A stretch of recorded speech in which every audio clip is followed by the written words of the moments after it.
The following is an exclusive presentation of WI Garden Media, the voice of Garden Talk Radio.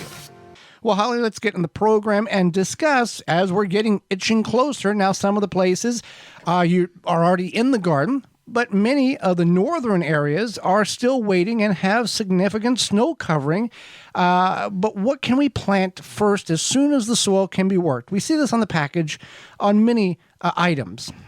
Well, I just want to let people keep in mind that, you might have had, depending on where you are, you might have had a few days now where it was very springy, and it's what we call like fall spring or fool's spring, depending on where you live.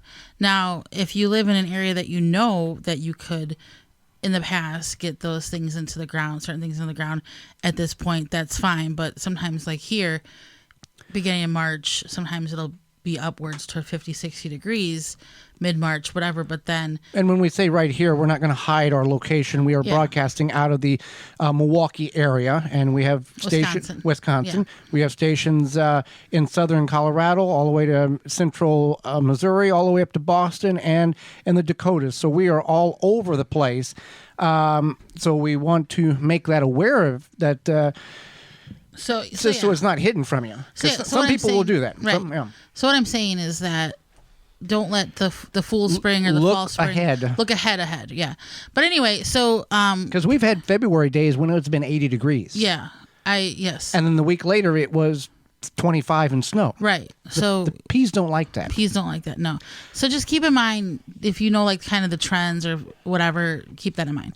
So peas are a good cool weather crop. And we usually have success with them. Some of the stuff you can plant these things in the fall too, but peas seem to be only successful for us in the spring. Now, with all of these, and there's many more, we don't have time to cover everything. There is a certain what is called, Holly, a minimal soil temperature that these plants have to be at before they will germinate and they will sustain growth. Just because it's currently 45 degrees in the soil at root zone, tested with a meat thermometer, digital meat thermometer, and it doesn't mean, you look at long-range forecast, if the nights and everything are above that, you're good. But if you got a lot of fluctuation, hold off. Right. So then we also have radishes. And radishes are fun because they only take about 30 days to grow. Right. So if you have kids or if yourself, you're impatient, grow some radishes because they don't take long. If you got a lot of radish seed, just go out there right now where the snow's at and just throw them in the garden. And a good chunk of them will root and take when it's time for them. Then we have lettuce and then spinach. So you have some greens. And then same thing with kale and any sort of brassica, basically, You do want to make sure that the soil temp is going to stay consistently to about 40 degrees. I mean, obviously you can fudge that a little bit, but 40 degrees is good. And then rutabaga. Rutabaga and turnips, we find best success in the fall. Around the August time we plant them. Rutabagas take 90 days, turnips take 60 days. We've only had success one time with rutabagas in the spring, and every other year they've gone to seed and bolt, and they like the shorter days, longer nights, and cooler temperatures. And in the spring, it's the opposite of that. You don't get that. You get the shorter nights, longer days, and warmer. So, right. Rutabaga, turnips, and we, like you said, we've had success with those in the fall. Cilantro is one that people will wants to grow, loves to grow, can't grow because it's a very sensitive crop. Now, what we have found is you can grow it indoors year-round. How? Well, you can go to our parent website and type in the WisconsinVegetableGardener.com and type in cilantro year-round, and you'll find it, but I'll explain it for those who don't want to venture there. You take party cups, and you get a whole bag of cilantro seeds, and you plant very thickly in those red solo cups. And then you succession plant. Every week you start a new cup.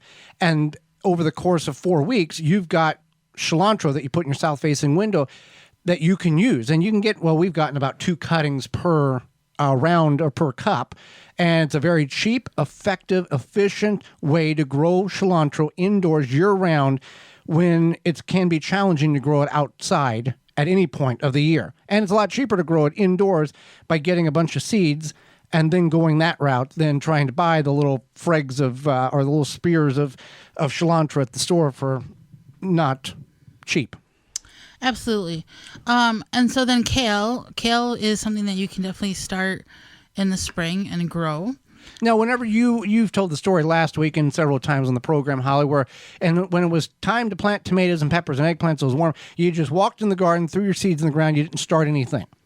Was this also, or did you growing up do the brassicas, the Brussels sprouts? You didn't do any of the cool weather crops like we're talking about, where you just throw the seed right in the ground? We did peas. Okay, which that's a traditional. Right. Yeah. Yeah. So we did peas, zucchini, tomatoes, maybe some carrots, but nothing that peppers. In this instance, in the brassicas, like we start a lot of brassicas indoors and then transplant them out. None of that. You didn't grow brassicas at all. You got your cabbage from the grocery store. Okay.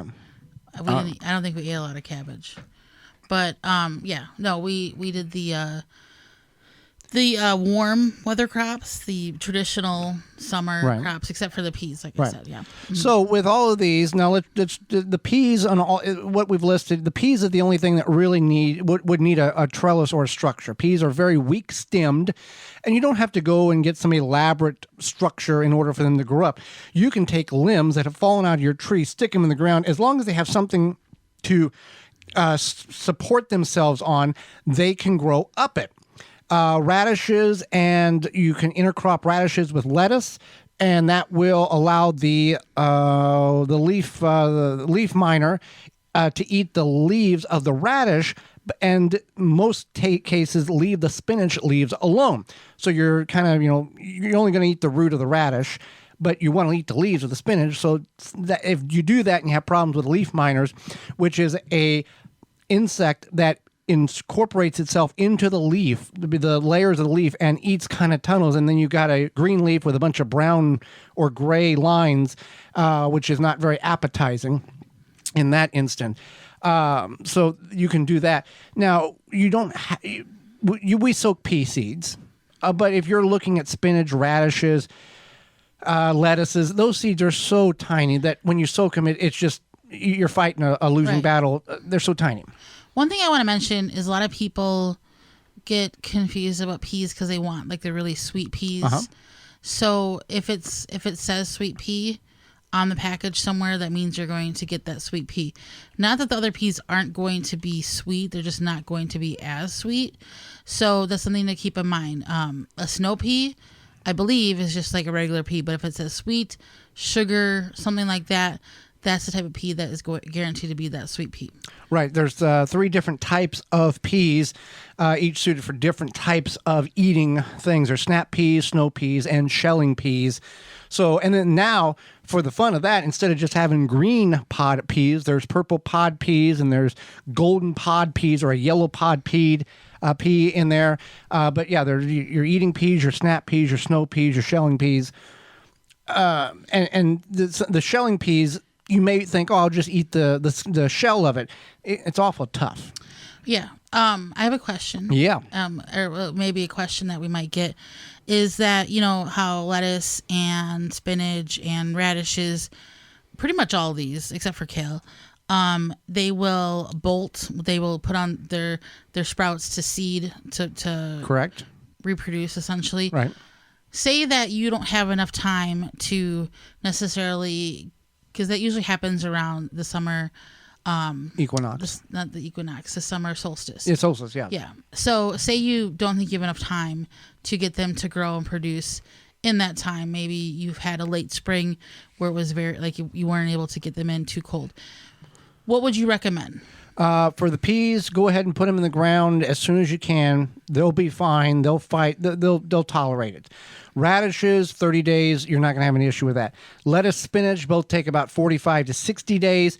If you are in that jam, you can use Rootmaker grow bags and start them now if you can outside. And on the really cold nights, bring them inside so you have something there to do. But these are all very hardy plants. And they're just not hardy to 25 or 20 or -4.